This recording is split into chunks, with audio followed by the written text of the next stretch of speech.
Qualquer pessoa pode desenvolver quadro de fibromialgia. As pessoas desenvolvem mais a fibromialgia entre os 20 a 50 anos, tá? Mas qualquer faixa etária você pode ter, desde os 5 a os 80 anos. As dores generalizadas, característica principal da fibromialgia, dificultam muito o diagnóstico. Muitas vezes o paciente também não consegue te explicar direito o que dói, o que não dói. Ele não sabe exatamente o que está acontecendo. O próprio paciente, por ter a percepção de que deve ter algum problema, quer dizer, chega no médico com dor nas costas que não melhora com nada.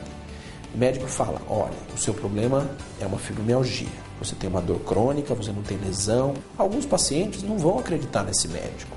A complexa manifestação da doença também pode levar o médico a se equivocar no diagnóstico. Pode acontecer. O médico achou que era um problema na coluna. Eu operei a coluna e não era da coluna.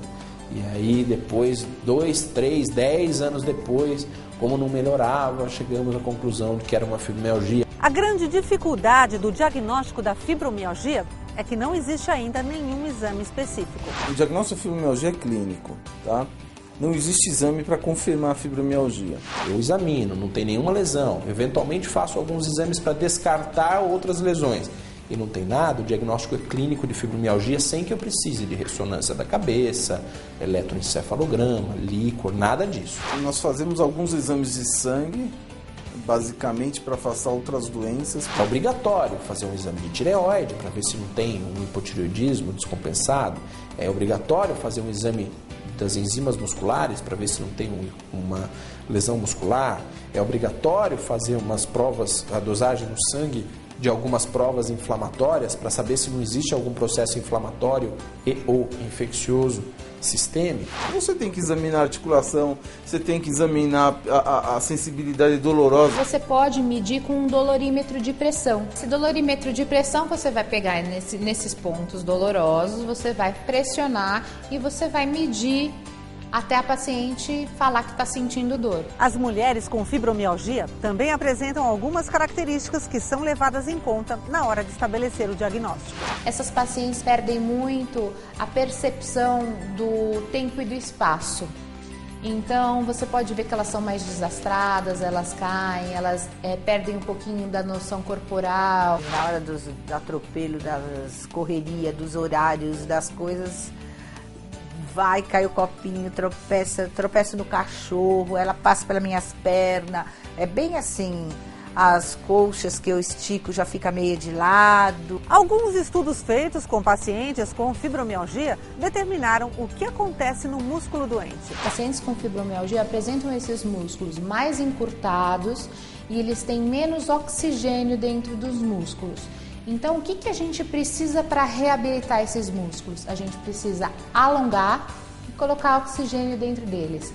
Como que a gente vai colocar oxigênio dentro deles? Com atividade aeróbica. Tanto faz caminhar, hidroginástica, natação, o que for melhor para ele. Mas o que é muito importante é que ele não exceda o limite dele. O exercício, ele dá uma melhorada muito grande, não que passa a dor, mas dá uma melhora de você poder ter as movimentações, você poder fazer as suas atividades com mais leveza. É bem melhor mesmo. Sabe-se que a atividade física regular, ela aumenta a produção de endorfinas e isso melhora a sensação dolorosa. Essas atividades físicas devem ser bem orientadas, porque se forem feitas de forma errônea, ele pode até ser prejudicado, pode até vir a piorar. Quem tem fibromialgia deve evitar a todo custo ter um estilo de vida sedentário. Ficar deitado é uma crença dos pacientes com fibromialgia muito errado que melhora. Quanto mais inativo ele ficar, pior. Ele vai fazer uma atividade monitorada para que ele tenha um exercício suficiente para que ele possa estimular a supressão da dor, mas não intenso a ponto de lesar o músculo. Hidroterapia é outra coisa que eles colocam como top 10, porque é uma atividade que não tem impacto por causa do empuxo da água, diminui essa dor nas articulações, promove o relaxamento da musculatura. 3 coisas dentro da piscina que são boas: alongamento, atividade aeróbica e a massagem. Não dá para esquecer também de outras coisas, como outras técnicas de relaxamento, acupuntura. A acupuntura ela melhora muito a dor muscular, mas as pacientes com fibromialgia muitas vezes têm medo de agulha. E somente pelo fato de ter medo de agulha, muitas vezes elas tensionam a musculatura e isso já piora a dor delas. Tem inúmeros trabalhos sobre acupuntura e eles não são conclusivos, tá? Então tem trabalhos favoráveis e trabalhos desfavoráveis. Fisioterapia, o que é bom?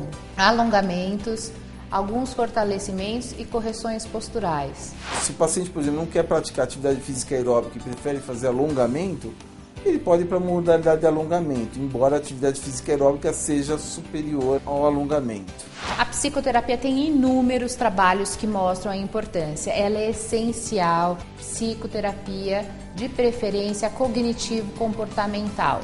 É aquela que vai mudar o comportamento da pessoa. Por quê? Porque a gente tem que ter mudança de hábito. No âmbito de tratamento medicamentoso, existe um arsenal bastante grande de medicações. A gente tem desde relaxantes musculares até medicamentos que aumentam os níveis cerebrais de serotonina, de noradrenalina, como por exemplo os antidepressivos.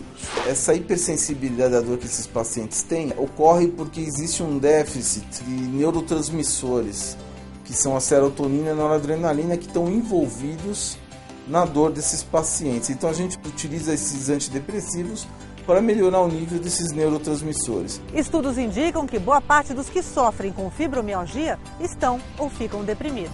A gente vai aproveitar os antidepressivos também para tratar a depressão. O efeito da medicação varia de paciente para paciente. Tem paciente que já começa a tomar medicação, já sente uma grande melhora. Tem paciente que necessita de semanas para melhorar. Isso depende muito da gravidade. Depende muito do grau de cooperação do paciente, do otimismo do paciente. Uma maneira que eu gosto muito de avaliar se a paciente melhorou de uma consulta para outra é utilizando a escala visual analógica de dor, que é uma reguinha que você mostra para a paciente, onde tem umas carinhas que mostram o estado de dor e ela vai falar para você se ela está com dor ou não. Ou você pode pedir para ela dar uma nota para a dor. 0 seria nada de dor e 10 a pior dor que ela já teve. Então, a grande maioria dos pacientes com fibromialgia não deixa de tomar medicação. São raros os pacientes que deixam de tomar. Os pacientes que conseguem deixar de tomar medicação são aqueles que são pacientes que se empenham muito na atividade física. Não prometo a cura, eu prometo o controle da dor, eu prometo a melhora do sono, a melhora das atividades funcionais, então fazer aquilo que fazia antes, melhora a qualidade de vida. Se você quiser saber mais sobre bem-estar e qualidade de vida, acesse o nosso site, acompanhe as novidades do programa seguindo o Twitter do Edição Saúde e aproveite também para curtir a nossa página no Facebook. Até mais, tchau!